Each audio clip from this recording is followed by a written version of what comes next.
This one was pretty good, and I think it was all revolving around karma and maturity and understanding the process, accepting, relaxing into, allowing. Let's just use me as an example. Like, it was like I had a new start, right? But I was so excited to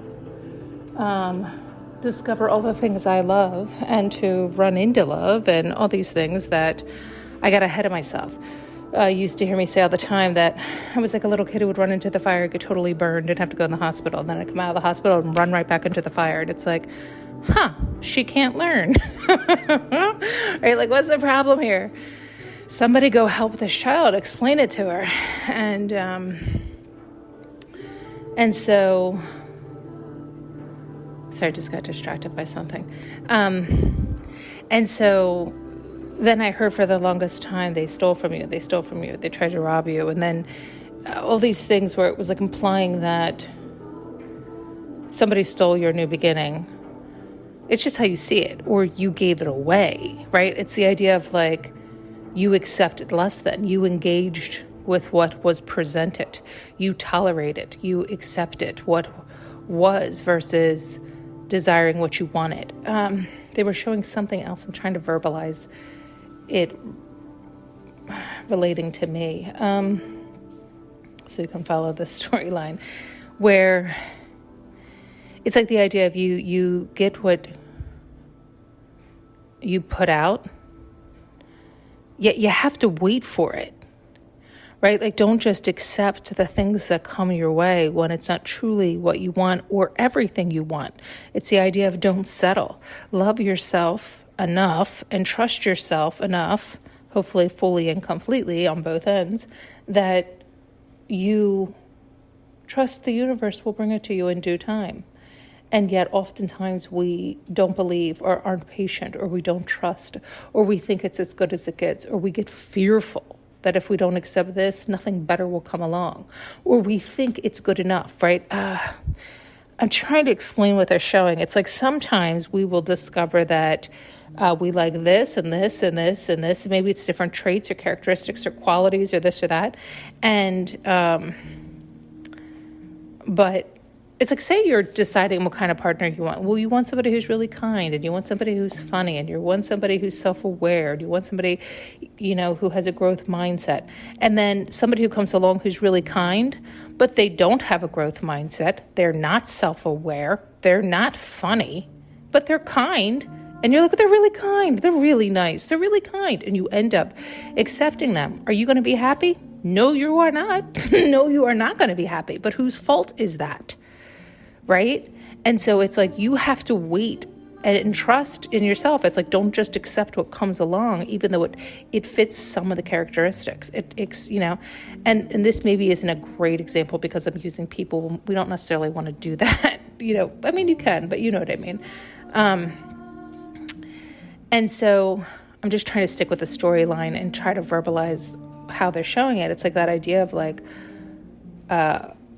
you didn't lose out on your new beginning. You raced into your new beginning too quickly. It was like you didn't learn from your previous scenarios to choose and decide, to relax and trust that it isn't a race. And it's that idea that some of us get so eager and so excited and just want to love and just want to share and just want to experience that we end up jumping too soon, which is kind of funny because I think a lot of times people are the opposite. So they take forever to leap and then they never do and then they miss out. Where the opposite can also be true. You jump too soon and you still miss it, right?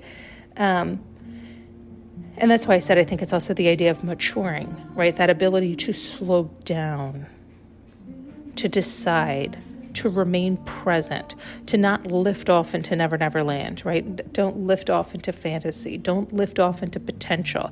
Don't lift off to... So maybe it is a good example on kind of what they're showing where it's like, with the idea of the example I gave, you see somebody who's kind, so then you're like, well, I'll just jump to the fantasy of the potential that maybe one day... No.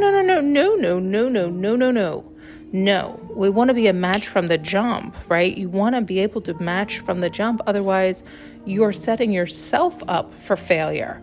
And so then you're also hurting the other person. This is why you had to stay aligned and true and honest with yourself so you can be honest with the other person. Like, you're really nice, you're fantastic, and yet we're not the perfect match, and that's okay. Allow them to then move along and find their perfect match. Because if they're not your match, you're not their match. So even if they think you are, right? If they're like, no, let me convince you. It's like, you don't need to convince. Don't do that to yourself. Don't lie to yourself. Don't lie to yourself that I'm your perfect match. And I'm not going to lie to myself or to you that you're my perfect match, right? Like, let's not lie about this.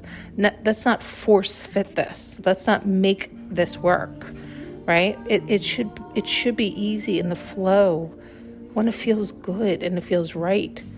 And I'm not saying as you move along, there aren't bumps in the road. Don't get that twisted into this.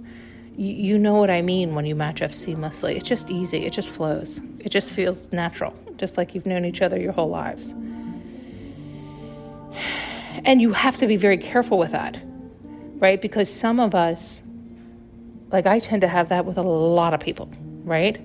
Because I'm able to stay present so they feel seen. And when they feel seen, they open up and are relaxed. And then we're all relaxed and it just feels good. It feels natural. It feels easy.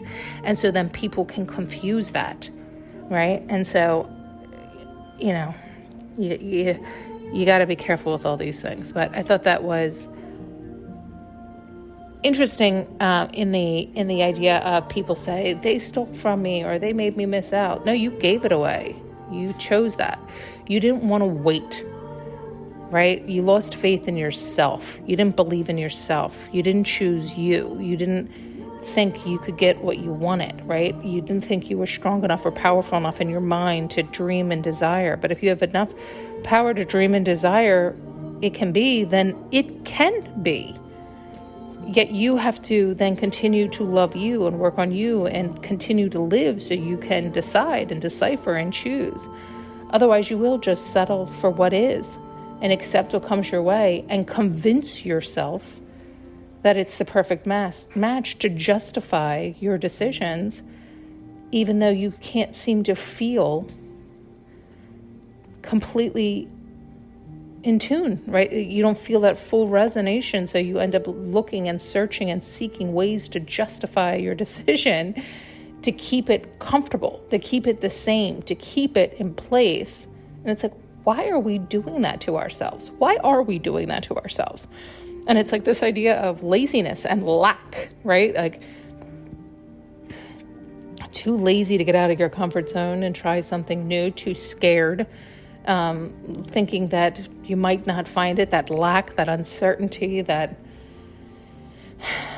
there's only so much, like all this nonsense that we believe in, and then we prove it correct by looking for it so that our ego can be like, see, I told you. You should trust me, the ego. Don't trust your heart. Don't trust in your soul. No. Listen to me. This is what we've experienced, and I'll keep proving it until you are stronger than your ego, until you get out of your own way, until you show your ego a new way so it can grasp onto the new truth of, oh my God, there is an abundance. Oh my God, we can choose. Oh my God, this feels so much better. Oh my God, maybe you better lead the way. We're safe now. You better lead the way. Thanks so much for tuning in and listening. You can now purchase an audio journey with me using the link below.